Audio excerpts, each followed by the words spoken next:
நான் பார்த்ததில்ல. இப்போ ரீசெண்டாக ரேஷனில் வந்துட்டு ஃபிங்கர் பிரிண்ட் வைக்க சொன்னாங்க தெரியுமா? அதுக்கப்புறம் தான் எங்கள் அக்காங்களே போய் நான் ஃபிங்கர் பிரிண்ட் வைக்கிறத நான் பார்த்துருக்கேன். அதுக்கு முன்னாடி வரைக்கும் they were not gone.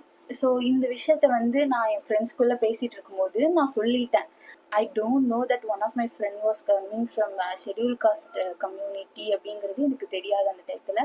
நான் சொல்லிட்டேன். அந்த பொண்ணு என்கிட்ட எதுவுமே கேட்கல. அது அப்படியே ஸ்மூத்தாக முடிஞ்சிடுச்சு. அன்னைக்கு எதுவுமே தெரியல. ஒரு ஒரு ஒரு ஒரு 1 வீக் ஆர் 2 வீக்ஸ் கழிச்சு எங்கள் ஸ்கூலில் வந்துட்டு இந்த மாதிரி கம்யூனிட்டி ஸ்காலர்ஷிப் வந்து கம்யூனிட்டி வைஸ் கொடுப்பாங்களே, இந்த கம்யூனிட்டி எந்திரிங்கன்னு சொல்லும்போது தான் எனக்கு தெரிய வந்தது she was also one of a girl who is coming from the community அப்படின்றது. எனக்கு அப்போ வந்து நம்ம ஃப்ரெண்ட்ஸ்குள்ளே ஆக்சுவலாக அந்த காஸ்ட்லாம் பார்த்துக்க மாட்டோம்ல பொதுவாகவே. அப்போ வந்து எனக்கு அது தெரியாது.